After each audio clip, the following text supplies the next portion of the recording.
what is gaslighting? So guys, if you want to know about gaslighting, watch this video till the end. Hello my dear friends, my name is Ashima Bedi and today I'm going to tell you about gaslighting.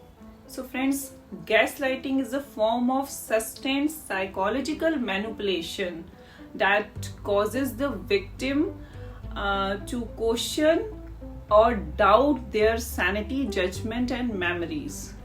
Gaslighting एक तरह का manipulation बताया गया है जो victim को, पीड़ित व्यक्ति को अपने रियलिटी पे क्वेश्चन करने के लिए मजबूर कर देता है। अपनी रियलिटी पे ही वो इंसान क्वेश्चन करने लग जाता है। सिर्फ एक डेफिनेशन से हम गैसलाइट को नहीं समझ सकते। 1944 में रिलीज हुई एक story American psychological thriller gaslight की है। वहाँ उस मूवी में ये दिखाया गया है कि एक हस्बैंड अपनी वाइफ को किस तरीके से मैनिपुलेट करता है, उसको इतना वीक कर देता है कि वो अपनी ही रियलिटी पे क्वेश्चन करने लग जाती है। वो अपने आप को ये समझती है कि मैं बहुत ही ज्यादा वीक हूँ, मेरे साथ ये चीजें हो रही हैं, मैं मेंटली बीमार हूँ, क्योंकि वो उसे इमोशनली उसका एक्सप्लॉयटेशन करता है।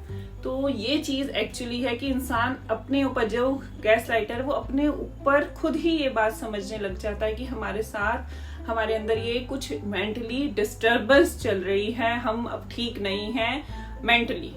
स्टोरी में एक लास्ट में पुलिस इंस्पेक्टर होता है जो इस चीज पे पूरा इन्वेस्टिगेशन करता है और उससे रियलाइज कराता है कि तुम जो चीज कर रही थी, देख रही थी, वो रियलिटी ही थी, तुम्हें कोई प्रॉब्लम नहीं है, कोई बीमारी नहीं है।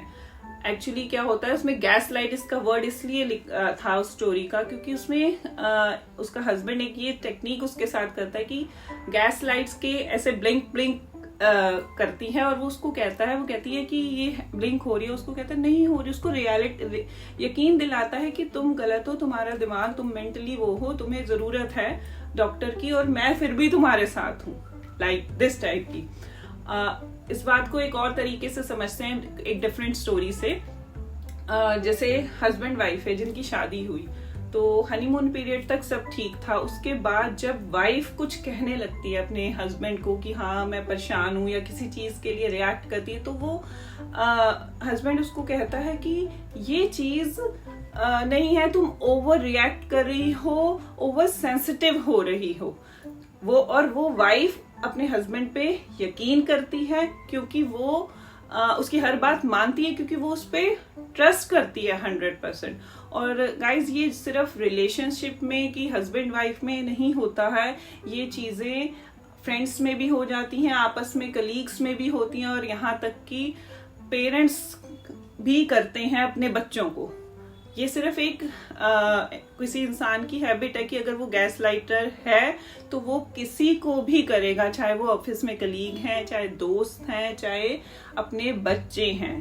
फ्रेंड्स, गैसलाइटिंग एक्चुअली में विक्टिम को उसकी रियलिटी पे क्वेश्चन करने पे मजबूर कर देता है और जो गैसलाइटर होता है वो उसे क्रेजी, पागल साबित करने में लगा रहता है और चीजों से इनकार करता है, यानी कि झूठ भी बोलते हैं कई बारी। ये भी मैं एक आपको एग्जांपल के से बताऊंगी।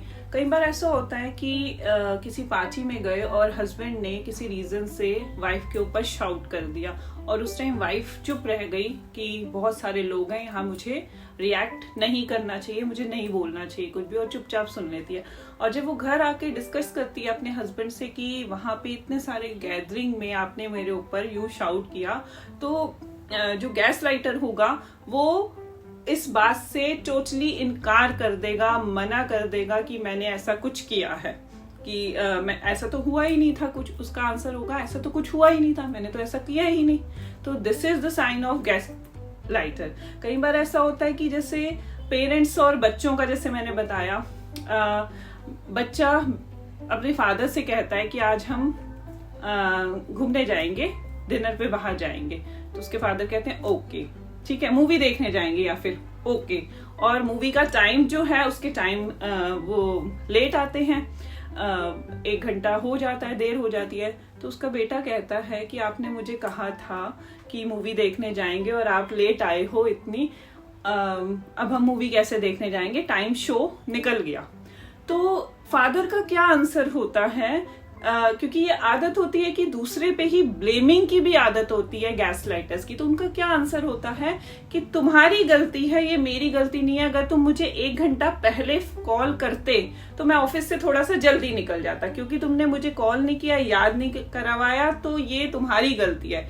This is the sign of gas lighter as well, कि ब्लेमिंग करना, झूठ बोलना और अपने पार्टनर को या किसी सामने वाले इंसान को क्रेजी शो करना कि आप क्रेजी हो। तो जब आपके रिलेशन में या स्पाउस आपको ये बात कहता है कि मैं आपसे बहुत प्यार करता हूँ, तुमसे मेरा विश्वास करो, मैं सब चीजें तुम्हारे अच्छे के लिए करना चाहता हूँ या चाहती हूँ, तो इसका मतलब कहीं ना कहीं ये होता है कि वो आपको प्यार से मैनिपुलेट कर रहा है।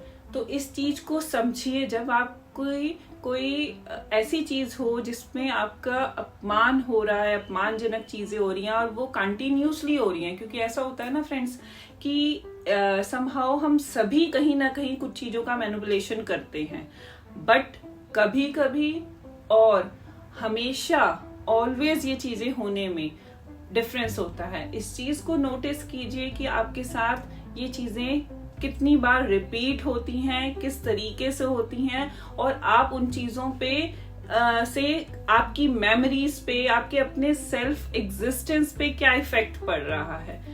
इन्हीं चीजों से आप ये बात का अंदाजा लगा पाएंगे कि क्या आप गैस लाइट हो रहे हैं या नहीं हो रहे हैं, क्योंकि अक्सर गैस लाइटर हमेशा ये साबित करने में लगे रहते हैं that you are a liar and I am the best, क्योंकि कहीं ना कहीं उनकी अपनी ईगो सर्वोपरि होती है, ऊपर होती है, और कहीं ना कहीं किसी न किसी वे में वो इस तरीके से, चाहे आप पर ब्लेम करके, चाहे प्यार से, चाहे झूठ बोल के, इस चीज का एहसास करवा ही देते हैं कि I am the right one and you are the wrong one, you are crazy, you are पागल। आप धीरे धीरे अपनी सेल्फ एस्टीम खोते जाते हैं, सेल्फ डाउट में आते जाते हैं, अपने कॉन्फिडेंस को लो करते जाते हैं, कहीं ना कहीं थोड़ा सा मुरझाते भी जाते हैं। लोग आपसे कहने लगते हैं कि आप तो नहीं थे पहले ऐसे, अब कैसे। और ज्यादातर फ्रेंड्स ये एक रिलेशनशिप्स में ज्यादातर होता है, क्योंकि ये चीज जानबूझकर ही की जाती है। इसका मीनिंग सिर्फ ये होता है कि सामने वाले पे कंट्रोल करना, अपने पार्टनर पे कंट्रोल करना अपना पूरा, कि जैसा मैं चाहता हूँ या चाहती हूँ उसी के अकॉर्डिंग चीज हो,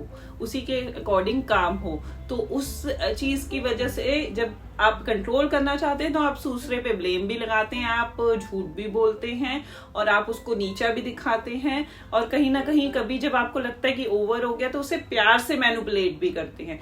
सारी चीजें आ जाती हैं इसमें। So friends, now the question is कि कैसे इससे कोप अप किया जा सकता है। The very first thing is identify कीजिए कि आप गैस लाइटिंग का शिकार हो रहे हैं। समझिए कि आप मेंटल स्ट्रेस में आ रहे हैं, आपको आपकी सेल्फ कॉन्फिडेंस आपका लो हो रहा है, आप सेल्फ डाउट में आ रहे हैं, और कहीं ना कहीं आप अपनों से भी दूर हो रहे हैं, जिनसे ये कहा जाता है कि ये तुम्हारा भला नहीं चाहते और तुम्हें गलत रास्ता दिखा रहे हैं। And the second thing is कि अपने फैक्ट्स रखिए और डिसएंगेज हो जाइए। And third one is apology की उम्मीद मत रखिए, डोंट एक्सपेक्ट अपॉलॉजी, क्योंकि ऐसे लोग अपॉलॉजी नहीं करते। ये उनका ट्रेट होता है, इस तरीके से बोलना करना, दूसरे बंदे को मेंटल स्ट्रेस देना, दूसरे बंदे को ब्लेम करना, लाई से पूरी स्टेटमेंट चेंज कर देना। ये उनकी आदत में होता है। कई बार वो जानबूझ के नहीं करते, बट ये उनका ट्रेट होता है। और अगर आप एंगेज रहेंगे, आर्ग्यू करेंगे, तो वो चीजें बढ़ेंगी। तो बेटर ये है कि आप अपने फैक्ट्स रखिए, अपनी बात कहिए, उसके बाद उस इंसान को भी सोचने का मौका दीजिए, इंट्रोस्पेक्ट करने का मौका दीजिए, कि उसे भी रियलाइज हो, और शायद हो भी जाता है कई बार कि मैं ये गलत कर रहा हूँ। और जब तक आप आर्ग्यू करते रहेंगे तब तक उसे ये रियलाइज नहीं होगा, क्योंकि वो हर मुमकिन कोशिश करेगा आपको नीचा दिखाने की, हर मुमकिन कोशिश में बहुत सारी चीजें आ जाती हैं, और इस वजह से आपका जो सेल्फ रिस्पेक्ट है वो होगी, सेल्फ एस्टीम कम होगी, आप डाउट में आएंगे, ये सब चीजें, आपका कॉन्फिडेंस लो होगा, तो ये सब चीजें आपके साथ होंगी। तो बेटर यही है कि उसे भी मौका दीजिए कि वो अपने साथ बैठ के इंट्रोस्पेक्ट करे और सोचे कि शायद वो गलत बोल रहा है। तो finally friends, at the end मैं सिर्फ यही कहना चाहूंगी कि सबसे पहले आप आइडेंटिफाई कीजिए कि आप गैस लाइटिंग के विक्टिम हैं और आइसोलेशन होने से बचिए। अपने जो फ्रेंड्स हैं, सपोर्ट ग्रुप्स हैं आपके जो नोन हैं, उनसे एक कांटेक्ट बनाए रखिए जिससे आप थोड़ा सा मेंटल पीस में रह सके, एक मेंटल स्ट्रेस को कम कर सके, अपना खत्म कर सके। और अगर आप ये उस रिलेशन में रहना चाहते हैं तो साइकोलॉजिस्ट या साइकेट्रिस्ट या काउंसलर के पास जाइए और उस चीज के लिए ट्रीट कीजिए, क्योंकि एक काउंसलर अपने आप उस चीज को रिकॉग्नाइज कर लेगा कि ये एक गैस लाइटिंग के शिकार हैं और उन्हें इस बात से भी अपने तरीके से बताएंगे कि आप बहुत टाइम से इन चीजों के लिए कंटिन्यूअस हैं और इन चीजों को कैसे छोड़ा जा सकता है। So thank you very much friends, bye bye, will see you soon.